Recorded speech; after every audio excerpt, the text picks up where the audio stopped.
Presents the Encore Theater. The Encore Theater play tonight, Men in White. Our star is Robert Taylor.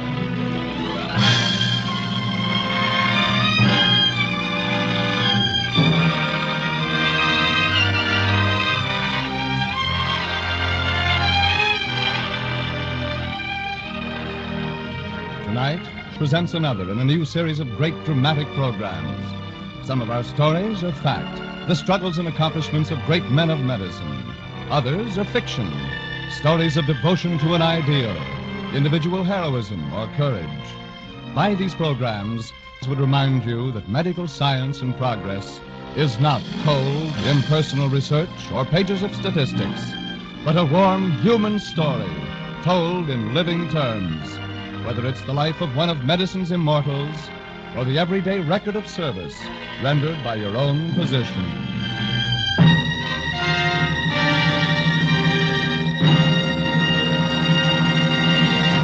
And now, Men in White, starring Robert Taylor as Dr. George Ferguson.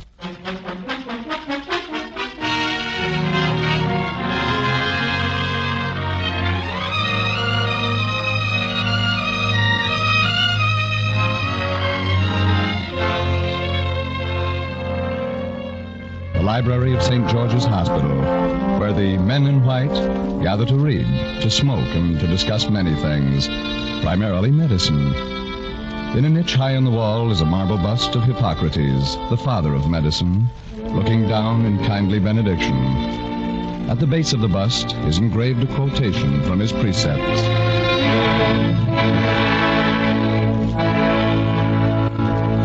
Where the love of man is, there also is the love of the art of healing.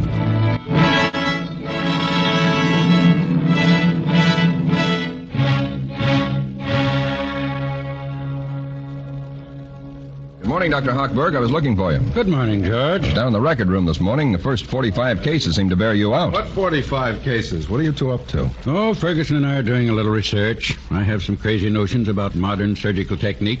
Ferguson's writing a paper to prove that I'm right. As a matter of fact, Dr. Hochberg is writing the paper. I'm just helping collect the data and arrange. You're doing all the hard work. How's 217? Pretty restless during the night, but her temperature's down to normal now. Good. And Ward B, bed 3? Oh, fine. Ask for a drink of whiskey. He'll be all right. He is all right. I gave him the drink. It won't hurt him. You know, I'm beginning to think George is your prize pupil. He's definitely teacher's pet. He's a good boy. When are you going east, George? In 3 months. Looking forward to it? You bet I am. It's more than just an opportunity to study in New York. It's going to be my honeymoon, too. You'll find it difficult mixing the two. I know the medical center. It's going to be very difficult. You don't know Laura.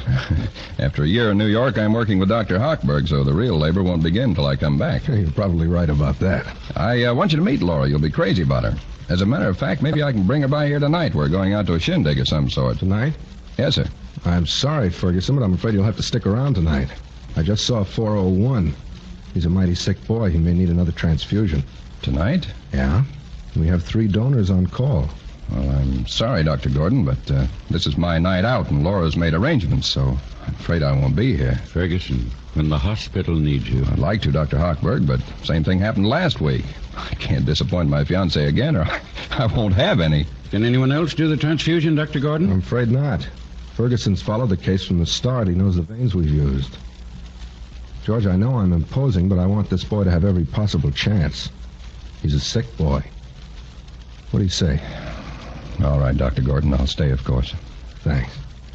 If your girl kicks up a fuss, send her around to me. I'll tell her about my wife. Up at 4:30 this morning to answer the phone. Somebody had a bellyache. Calling Dr. Gordon. Surgery. Calling Dr. Gordon. I'll see you later, George. It's tough, George, but I'm sure she'll understand. I don't know whether she will or not. She's been asked to understand so much lately. Dr. Ferguson, you're wanted in emergency immediately. A woman just came in. Serious automobile accident. Get her up to the operating room. Yes, doctor. Will you watch Dr. Hochberg? Of course.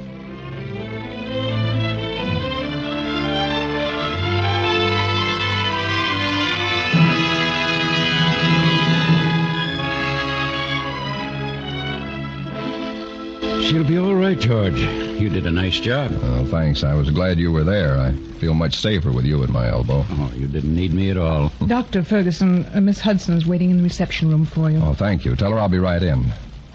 Hope I do as well with Laura, Dr. Hochberg. Don't worry, you will. Laura loves you.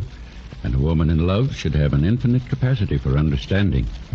Sometimes a woman in love has an infinite capacity for misunderstanding.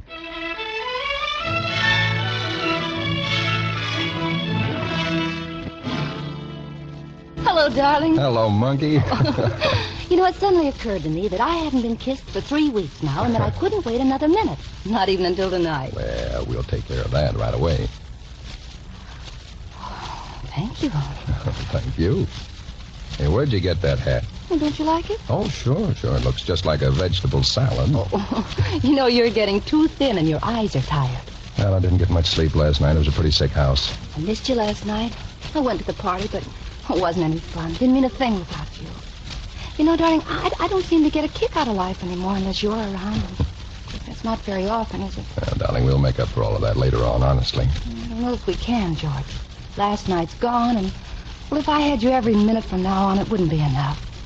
I wish I'd lived all my life with you. I wish I'd been born in the same room with you and played in the same streets. I'm glad you didn't.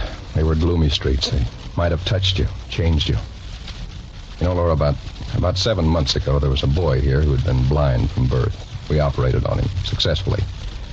One night, I showed him the stars for the first time.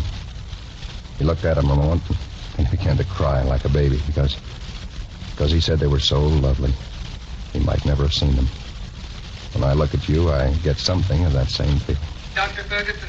Calling Dr. Ferguson. Don't answer it. Don't go. It's my call. I have to go. Well, I have to get to my hairdresser's anyhow and make myself beautiful for tonight. Darling, Oh, well, we'll have a wonderful evening all to ourselves. We'll skip the party and drive up the Hudson. There's a full moon tonight. Laura, I can't make it tonight. I have to stay in. Oh, no, not again. Oh, I'm sorry. I tried to duck out of it, but I couldn't. There's a transfusion I have to do. Oh, George, they're overworking. It isn't fair. Oh, I was planning so much on tonight. George, what's our life going to be like? Pretty grand, I should say. Darling, don't look like that. We'll go out tomorrow night instead. Oh, it's not just tonight. It's all the nights. George, I can take it for another 3 months, for another year and 3 months, but when we come back from New York, let's arrange our lives like human beings. You can open up an office and have regular hours and special hours. I work with Hochberg, darling. I won't have the time to go into practice. Well, I couldn't go on this way. I just couldn't. I'd rather break off now and try to forget you. Laura, don't ever say a thing like that. I'd rather die quickly than by slow torture. Dr. Ferguson. Calling Dr. Ferguson. They're calling me. Yes, I know.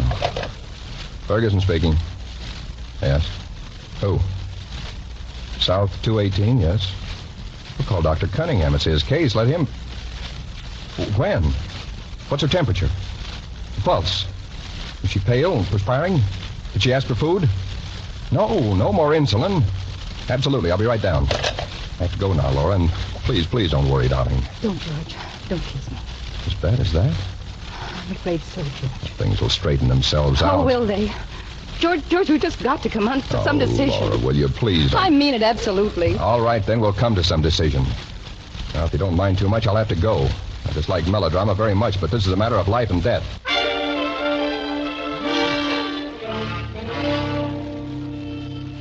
Put her in shock position, nurse. Yes, sir. Sterile glucose, quickly, and a 30cc syringe. And glucose here, sir, already. How much? 50 grams. Good, half of that'll do. And apply a tourniquet, right arm. Yes, sir. Call for hot packs and blankets. Come on, hurry it up.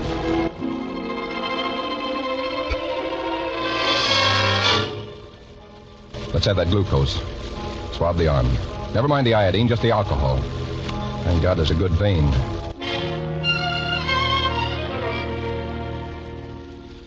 Well, that's about all we can do. Dr. George, Yes, baby. I'm thirsty. I want to drink. Why, you bet. Give her some water, nurse. I feel funny, sort of dizzy. What happened? Nothing. You fell asleep, that's all. You're going to be all right now, honey. Oh, hello, Dr. Cunningham. I didn't hear you come in. Yeah? I've been watching. That was nice work, Dr. Ferguson. Well, thank you, Dr. Cunningham.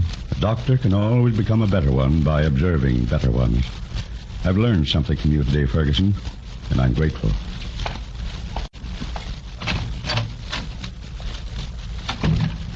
Better clean up that mess, nurse. Put those hypos away. Yes, sir. Yeah, what's the matter with you? Oh, I'm sorry. I'm just nervous, I guess. This is my first case with a sick child. I got to like her an awful lot. I guess that was why. I see. What's your name? Barbara Denon. Well, you're going to be a swell nurse, Barbara. Oh, thank you, Dr. Ferguson. And you take my advice. I know just how you feel. Nerves all tied up in a knot. You want to yell. I feel the same way myself. You get as far away from here tonight as you can. Have a good time. Relax. Forget the hospital. Tomorrow you'll be all right. Oh, I can't. I have an exam in Materia Medica tomorrow. Materia Medica, huh? Say, I think I have some notes that may help you. I'll leave them with the orderly on the first floor, and you can get them on your way down. Oh, thanks. They might help a bit. At least you won't have to cram all night. Anyhow. Dr. Ferguson. Calling Dr. Ferguson. That's your call, Doctor. Yes, I'll see you later.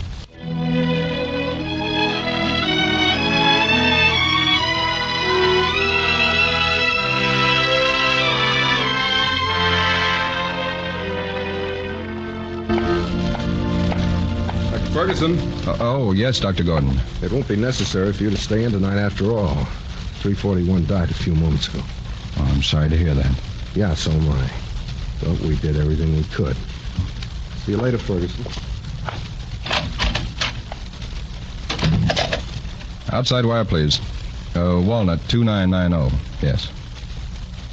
Hello, Laura. How are you, dear? Feeling better? Oh. Well, look, darling, I can make it tonight after all. What? Don't be silly. But, darling, we'll work all that out. It's so far away yet. Oh, listen, Laura, that chance to work with Hochberg is one of the best breaks I've ever had. Don't expect me to throw it over at a moment's notice simply because you have some crazy idea that... Oh, no, darling, I don't even want to talk about it tonight. I'm tired, Laura. It's been a heck of a day.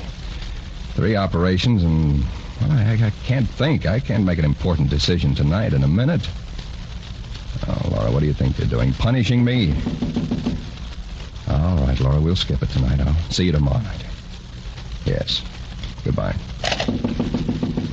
Come in. Excuse me, Dr. Ferguson. I'm off now, and I wondered about the notes. The notes? Oh, yes, of course.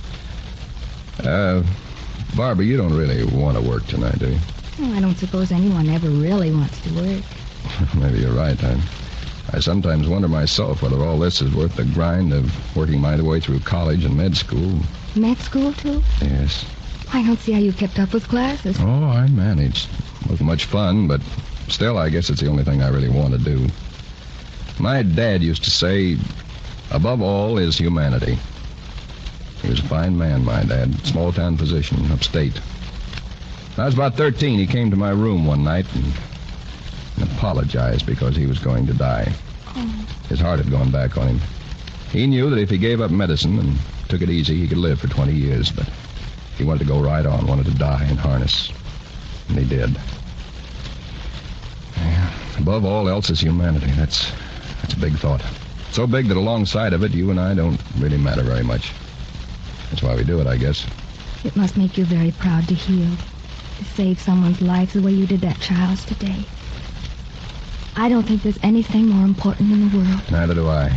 We can't allow outside forces or things or people to interfere with us. We can't do it. And if they do, we've got to bar them out, even if we have to tear our hearts out to do it. Sorry, I didn't mean to get up on a soapbox. Please don't apologize. I know exactly how you feel. Hey, look, how about putting off the work for a couple hours and going somewhere for dinner with me? You look like an understanding sort of person, and I'm very much in need of a little understanding tonight. Will you come? Of course I will. I'd love to come.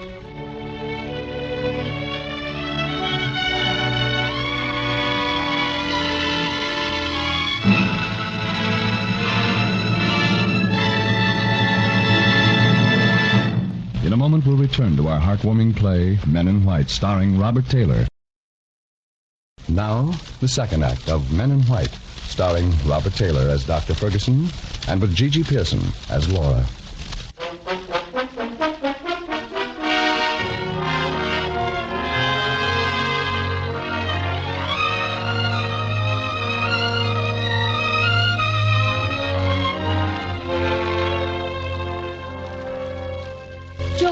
Laura, what are you doing in the park? Looking for you. They told me at the hospital that you were over here taking a walk. Oh, I had to find you, George. I've been miserable these past weeks. Well, it hasn't exactly been a picnic for me. Have you missed me? You know I have. I thought I could be happy without you. I thought I could just snap my fingers and say, oh, the heck with it. But there were too many plans, too many dreams, too many memories. I never quite managed to snap my fingers at all. Laura, darling, I've missed you like everything. I've been so darn lonely. Why didn't you call me? Well, pride, I guess. Heaven knows I wanted to call. We wasted a lot of time. But we'll make up for it. We're together again. That's the most important thing in the world. Darling.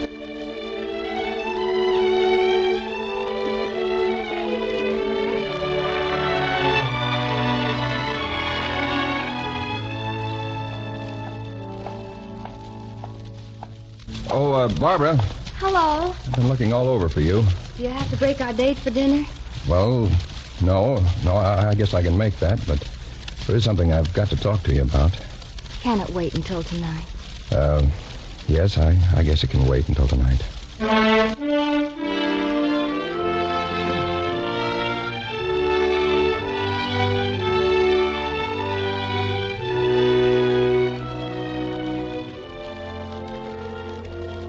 Very quiet, George.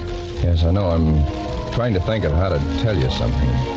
George, these past few weeks we've been going out have been the most wonderful weeks of my life. Well, it was very kind and good of you to go out with me to put up with my mood. Oh, don't talk like that. I've been happy with you. As far as I'm concerned, you've been everything a girl could ever dream about. I think I fell in love with you the first time you smiled at me. After that operation. Because I can't remember anything that happened to me before that moment. Barbara, don't. Please, Barbara, I don't know how to say this. You see, I'm engaged. Engaged? Yes, I have been for over a year. That night that we went out, I'd had a quarrel with my fiancée.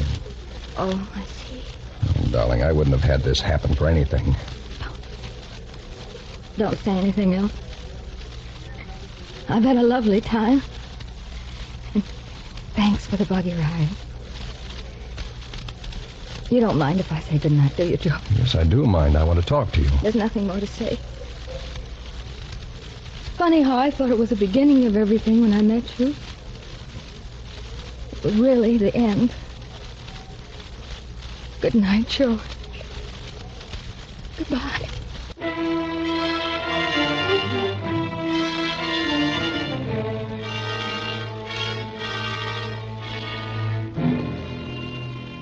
George, you're going to accept the appointment to practice with Dr. Coleman, aren't you?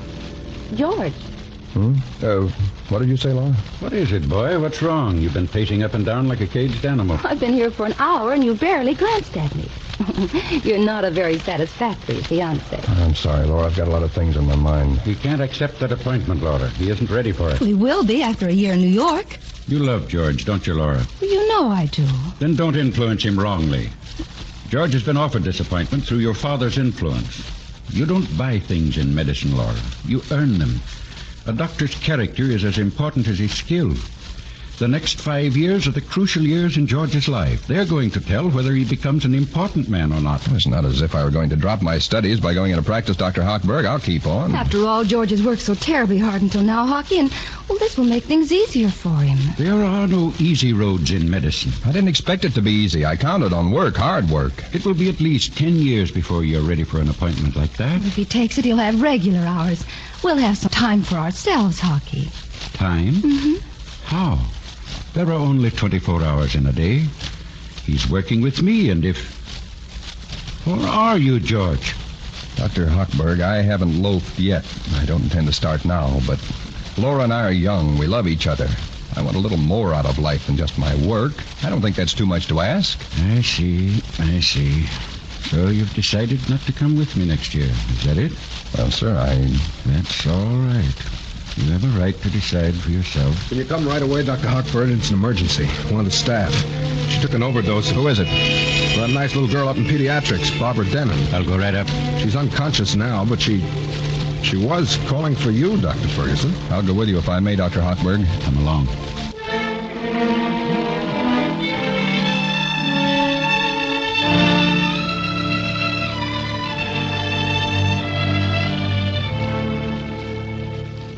There's nothing more we can do, George, except wait. Gordon will call us if there's any change. Let's sit down in here a moment. Oh, that poor kid. I never dreamt that she'd... I had to be honest with her. I had to tell her it always had been Laura, always would be. You can't blame yourself. People fall in love without rhyme or reason quite often. It isn't your fault. Dr. Hochberg, I'm going to marry Barbara Dennon. She'll have me. George, stop talking like an idiot. Pull yourself together. What about Laura? I've been calling her all morning. She must have guessed about Barbara. She wouldn't even come to the phone. Well, George, in a way, that's not the worst that could have happened to you. No, don't say that. It is. Well, now there's work, my boy. Remember, that's the master word, work. I'm going to marry that girl. Going to take care of her. Mid-Victorian idealism won't solve this problem, George. She's human, isn't she? And she needs me. I'm going into practice immediately. You'd give up your trip to New York? Yes. George, use your head. You'd ruin the rest of your life. Destroy your ambition, your ideals. Fill yourself with bitterness. And you'd live day and night with a woman who would grow to despise you. And... Dr. Hochberg speaking. Yes, he's here. Who? Oh, all right. Bring her up here to 106. Laura's on her way up. I'll be in Miss Dennon's room if you want me. All right. And, Dr. Hochberg, I want you to know, whatever I do, that I appreciate all you've done for me. I know I must have sounded very ungrateful when Laura and I were talking to you. I know. It's our instinct to live, to enjoy ourselves. All of us. I love Laura so much. She's so full of life and fun and all the things I've missed for so many years. I just didn't have the guts to give them up. I kidded myself out of the most important thing that ever happened to me. A chance to work with you. Do you still want to? You can, if you do. No, not now. I'm going into practice. If I can't make a go of that, I'll find a job at something else. I won't starve. I'll always make a living. Come in. Hello, Laura. Hello, Doctor. You know where to get me if you want me, George? Yes. George, do you love that girl? I love you, Laura. How can you expect me to believe that? You've been seeing her, haven't you? Been spending evenings with her that you could have spent with me. Laura, I went out with her that night. You refused to go out with me. You remember there were several days there that you wouldn't even talk to me, so I took her out a few times. She was a nice kid. She was someone to talk to. Oh, Laura, if I hadn't loved you, I wouldn't have asked you to come to New York with me. Alone there, I'd accomplish a lot more. Well, you can go alone now. No, I'm not going at all now. I'm going into practice, and I'm going to marry Barbara. Marry her? When you're not in love with her? Yes. I suppose you think you're being brave and strong and making a wonderful gesture. But not. You're a coward. You're doing it because it's the easiest way out. Because you're afraid of what people might say about you. Oh, you have no backbone. You're right, Laura. I had no backbone when I let myself be talked out of a chance to work with hockey. Maybe to do something fine someday. But right now I have no choice. And I'm not doing it because I give a hang what anybody says or thinks. I'm doing it because that girl's life is smashed and I'm responsible. And I want to try and help her pick up the pieces and put them together again. Oh, George. George, I knew how you felt about hockey, and I was wrong to insist. Oh, I have been selfish, but it was only because I loved you so much. Oh, George, darling, I do love you. There could never be anyone else for me. George. What is it? Barbara Dennon died. What? Oh, no. A few minutes ago. Oh, darling. Couldn't you do anything, Dr. Hochberg? She was too far gone. We were helpless. 40 years I've spent in medicine, and I couldn't help her. Then what's the use? What good is it all? Why go on? It takes everything from you, and when you need it most, it leaves you helpless. We don't know anything. We're only guessing. George, there isn't a man in medicine who hasn't said what you've just said and meant it for a minute. All of us, George. And you're right. We are groping. Sometimes we're guessing, but at least our guesses today are closer than they were 20 years ago. And 20 years from now, they'll still be closer. That's what we're here for. Oh, there's so much to be done and so little time in which to do it that one life is never long enough. It's not easy for any of us, but in the end, our reward is something richer than simply living. Maybe it's a kind of success that the world out there can't measure. Maybe it's a kind of glory, George. Yes, question as much as we will. When the test comes, we know, don't we, George? Yes. Yes, we do. We'll reduce that fracture at 10. Schedule the appendectomy at 3, the gastric ultra immediately afterward. Yes, sir. I'll see you later. Oh, darling, I'm so sorry. George, let's get away from here. Let's go someplace where we can talk this thing over quietly and sanely. No, Laura. This is where I belong. Yes, I know it is. I understand. Well, when you come back from New York, if Hawk will let you off for a night, give me a ring. I'll be around, and well, maybe someday... Oh, Laura, darling, I love you. If you really see things the way you say you do... Oh, I do see. Well, then marry me and come with me to New York and help me, Laura. Thanks for asking me. Oh, I'd love to. Dr. Ferguson. Calling Dr. Ferguson. They're calling you.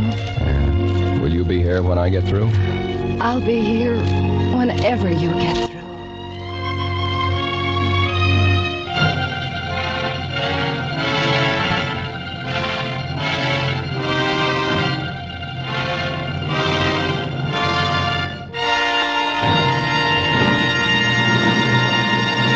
In a moment, we'll bring our star Robert Taylor back to the microphone. And now, here's the star of tonight's play, Robert Taylor.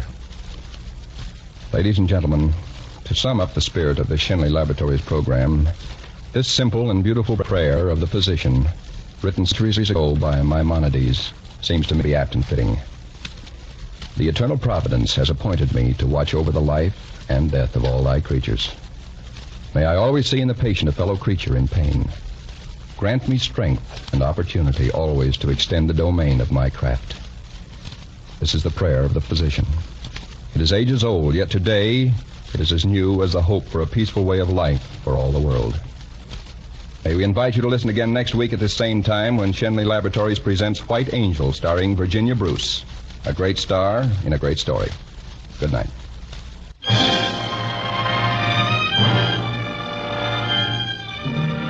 Men in White by Sidney Kingsley was produced and directed by Bill Lawrence. It was a Gene Holloway adaptation. This is Frank Graham speaking and inviting you to listen to the Encore Theater next Tuesday at the same time when you will hear Virginia Bruce in White Angel. This is CBS, the Columbia Broadcasting System.